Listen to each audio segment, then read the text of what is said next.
The Supreme Court changed the Chevron doctrine and could change how crypto is used by the masses forever. Welcome to Decentral Lens, your weekly 30-minute crypto report with your hosts, Blutoshi and Disco. Hi, everybody. Welcome to the show. We're going to start with probably one of the biggest, if not the biggest stories in the past week, which was the presidential debate. There's a lot to unpack there.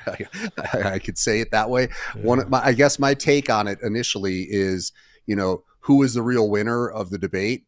And ironically enough, I think Polymarket may actually be the ones who take the title for that. So we'll get into it, but it was very interesting to see some of the activity that happened there. And it really, Polymarket's now starting to get, praise from analysts for its prediction models, and people are starting to utilize in mainstream media and regular media. They're starting to use, data and polling from there. So we may be really seeing a sea change from, how races are reported and kind of analyzed moving forward. So it was really remarkable. It really is. And Polymarket has, they use USDC. It's on the Polygon layer 2 on the Ethereum chain. And, over the year that we've been doing this show, we go to Polymarket just to get a temperature of, generally it's a lot of elections, obviously who's going to win president and all that stuff. But now Polymarket's getting a lot of attention from much bigger groups saying how important it is to and probably how accurate it is. You can't get exit polls anymore really accurately. You can't really call. Only older people answer their phones, and even they're not really answering now that they have cell phones and screening.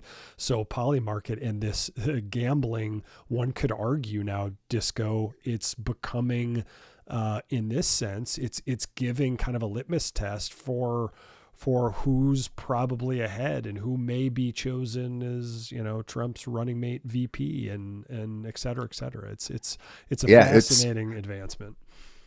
Yeah, people are starting to kind of check that as, kind of the scorecard for different events. And it's, obviously going in real time.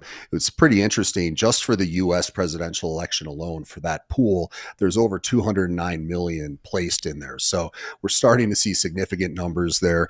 As the last time I checked, it had Trump at a 66% chance of winning the election, with Biden at a 21% chance.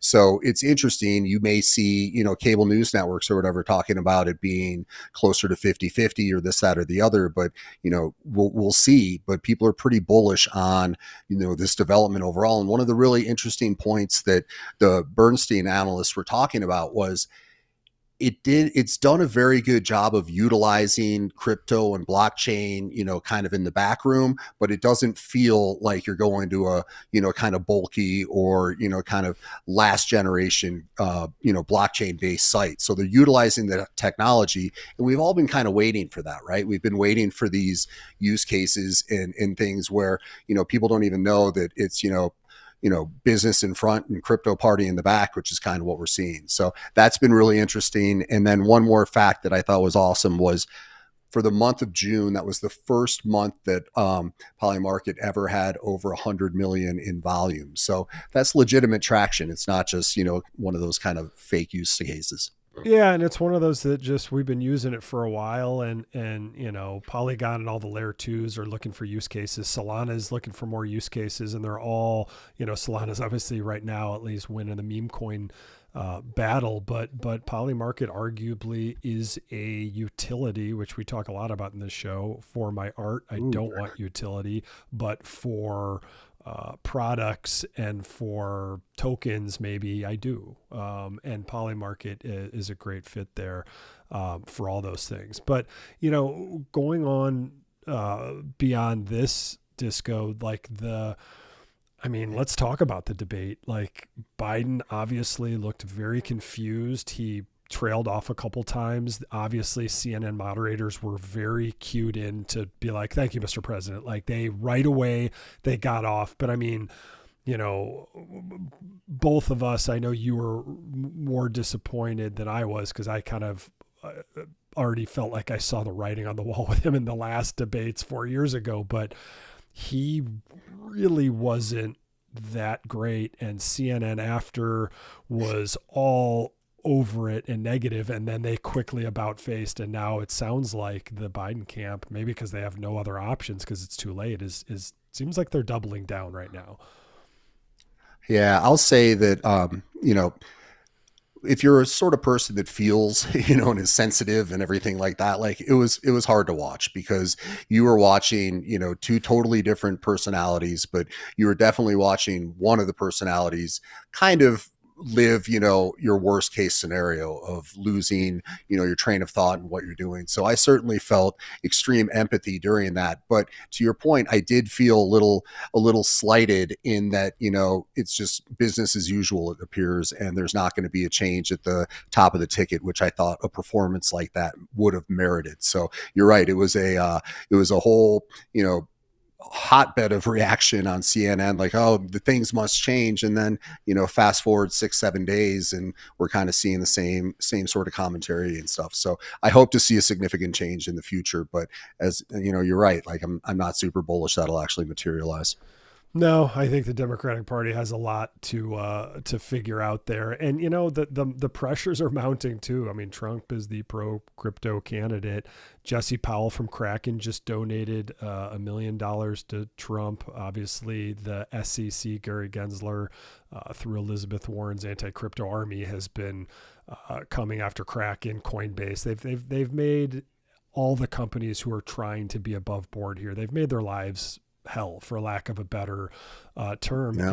And regardless of what Jesse Powell was before, what party he went from our huge choice of our two-party system, Coke or Coke, zero. He donated $1 million, and the Winklevi, each brother of the Winklevoss, obviously of Gemini, donated $1 million each. So that's $3 million right there from three crypto company founders. I hate that crypto is becoming this bipartisan debate, but it is, and I think the Democratic camp is trying to pivot now, but it doesn't feel too authentic yet. So there's a lot there for sure.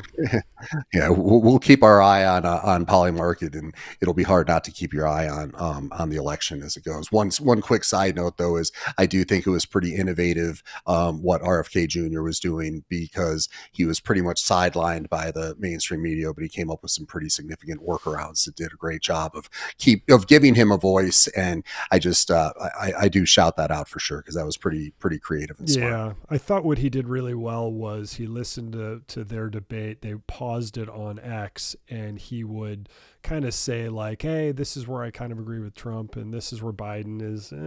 This is not true," and vice versa, obviously. But he painted an entirely different picture that I thought, I don't agree with everything he says, but I thought a lot of it was very sound. So I'm glad you brought that up, Disco, because I wanted you to watch it. That's how I watched the debate. And I thought I actually left feeling better, because I'm like, at least there's someone kind of saying at least what he thinks is really going on, whether that's 100% accurate or not. A lot of it resonated with me specifically.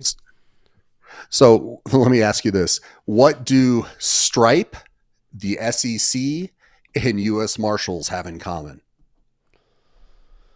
There we go. Over the past week, there's news coming from Coinbase on all those fronts. So first of all, we see that Coinbase Stripe is adding Coinbase's USDC to their platform. Then we see that Stripe is adding USDC to Base, and then there's another way now where on Stripe you're able to flip your stuff from even credit cards directly into crypto. So significant moves to make it easier for the adoption. And I think we're starting to see, some of the early results of some of the things folks have been building over the past years in the bear, where we're starting to see kind of crypto kind of lurking in the back, but really doing a lot of the work. So that was pretty exciting to see. Yeah, I don't know if that's so is that a good thing or a bad thing? I think, the diehard, Bitcoin maxis and stuff. And I don't know if I disagree with them. Like, this is bringing it more seamlessly, and Polymarket was too, to mainstream media. But, I saw a lot of my timeline just like, not your keys, not your crypto. But, I guess the big question is, and maybe this is for another show, can you have your cake, your private keys and your own crypto, but also have it way more mainstream where it's invisible to them? And I think the answer, as long as it doesn't get taken over by the big ETFs, the Larry Finks and the huge $1 trillion asset managers, where they're heavy handing like who the Bitcoin developers are, I think you can grow into the mainstream and we can hold our private keys. But then it's probably our job to educate some of these newer folks to take a stand to make sure that they understand and to ladder up to going to self-sovereign holding of your cryptocurrency. That's an interesting kind of construct to think about, right? Because are you going to lose, some of the things that were so precious, and is that part of, kind of maturation or selling out? Right. Like it's that whole kind of fine line there. I do like this. Coinbase did go again on the offense, and they sued the SEC for, they kind of weren't getting the information they wanted. They were requesting stuff, and it was kind of that same Gensler kind of dodge and not send game. So I like seeing that they're putting the foot on the accelerator then. And just, this is the most ironic part of the week to me, is you have the SEC, battling with Coinbase. And then at the same time, we get an announcement that the U.S. Marshals, which is part of the Department of Justice, has just signed a contract for Coinbase to basically provide custody over any of the crypto assets that they come across. So it's just such a crazy time we find ourselves in with this, where it's like, crypto good, crypto bad, government good, government bad, where is this all going to play? And, we're just constantly kind of getting, Right. new inputs on where things are headed and what's happening. So I just thought that was super ironic that Coinbase is sitting there battling the SEC and then wins like a $32+ million contract to custody the U.S. Marshals crypto. Yeah, and we'll get to it later, but the Chevron doctrine, I don't know if this timing was fortuitous, but like, now that they are able to, and that these agencies aren't allowed to just make up rules and enforce things, like we talked about it a couple shows ago, or several shows ago, like before it was always like, I feel guilty. Like, I know you just had your problems with Gemini where you've like it's bad when you have to like, how should I answer this? Like, they want to like see your ledger wallet that you want to move money out of, like all these little things. And you're like, that's when that crypto is solving a lot of stuff, because you shouldn't have to ask for forgiveness to get your own money. And now that Coinbase is on the attack, as they should be with the SEC, I feel like a lot of us are galvanized and we want to help wherever we can, talk to politicians wherever we can. But I mean, all of these things together just seems like it just puts us 100% on offense. And it feels, even though we're kind of a crabby sideways market right now, a little calm before the storm, I think, before at some point a bigger bull happens. We say that every week, but I do think in the next several months it's coming. But I love that we're on the offensive now. Yeah, it's a good feeling. Starting to see, an interesting flow of stories and developments coming out of Japan. And I just thought it was interesting to note that Sony, obviously a massive heritage brand, is actively getting ready to launch their own cryptocurrency exchange. So when you start hearing names like Sony and you start, thinking about that, you go to our refrain of like, it's happening soon, like it's coming. Like you can't deny it if you have, a company as big as Sony, and then they have kind of their little kind of MicroStrategy company over there called MetaPlanet, and they're continuing to buy more. I think they just got up to about 10 million in Bitcoin. So when you start seeing that happening in other countries, it just really helps you understand that we really are in the global precipice of change and adoption, and these things take some time, but it's definitely starting to head that way.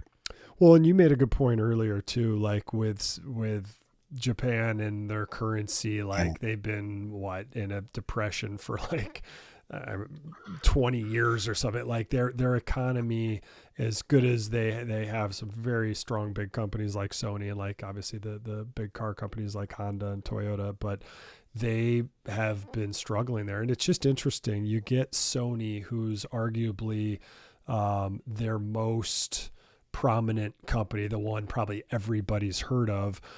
You came from the music industry, and we did a whole show on music, actually our second Yeah. show last year.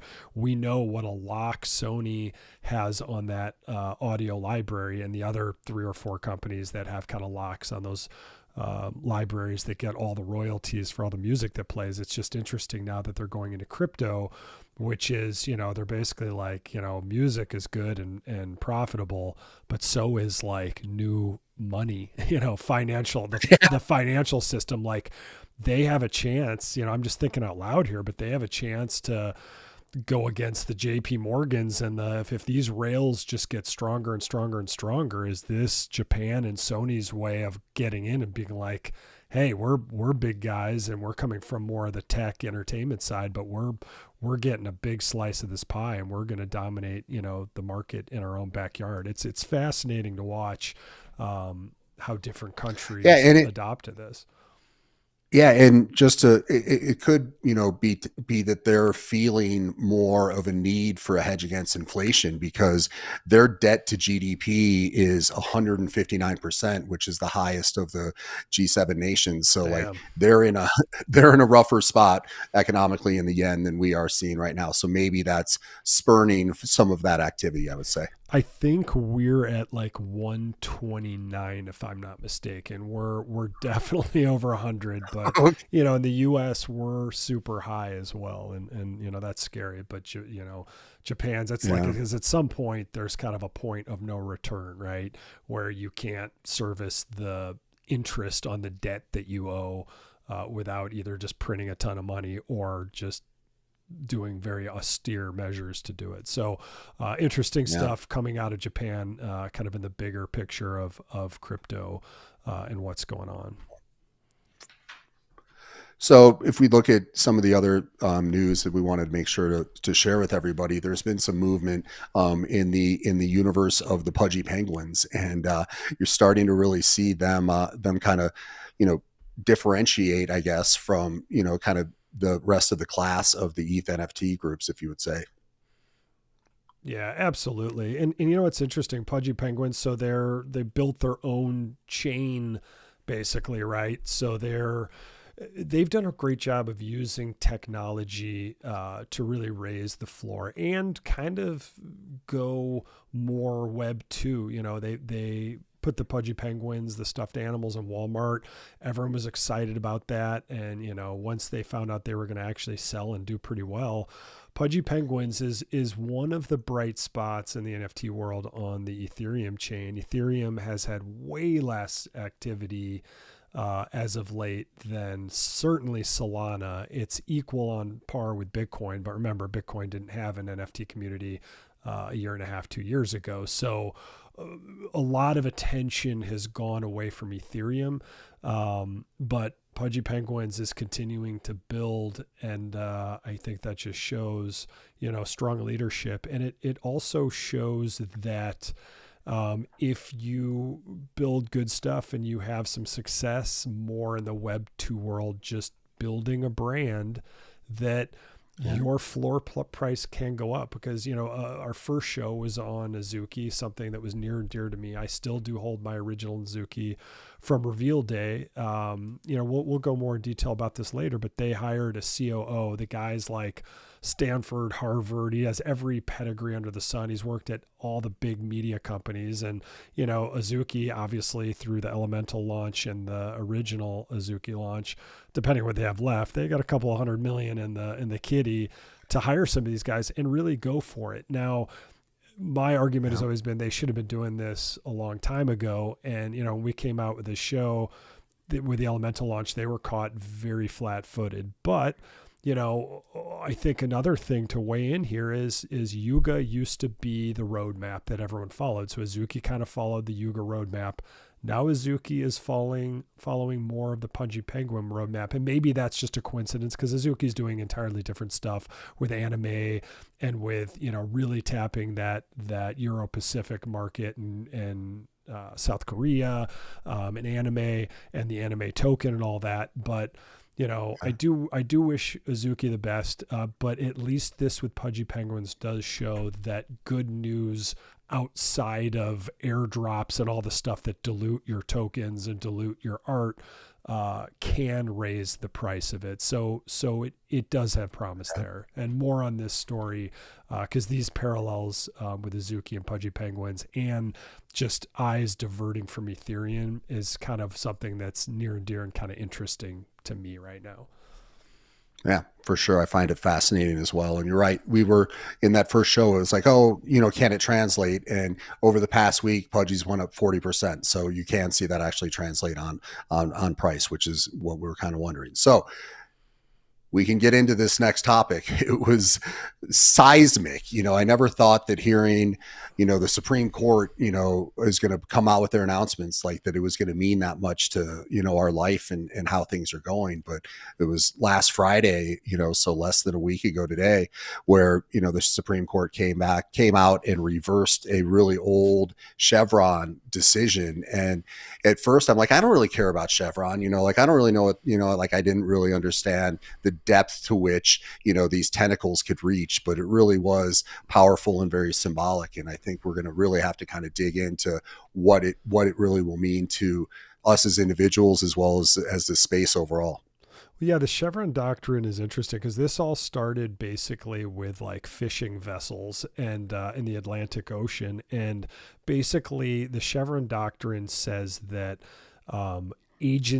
government agencies, when Congress writes a law, basically, obviously, you can't have every use case ever under the sun for that. So agencies were allowed to interpret those laws and try and figure out how to best apply them. Well, obviously, that on paper makes total sense, but one of the problems is that they can have gross overreach, and obviously the lens we're coming from is crypto, right? And Gary Gensler has been basically like fining people really with no recourse because they were allowed to use their own agency private courts outside of the courts. So there was kind of an imbalance of power. And what this does is it says, no, now these agencies do not get to decide and be the top voice in this. It is the courts, obviously, with the Supreme Court at the highest, and all the circuit courts and local state courts below that.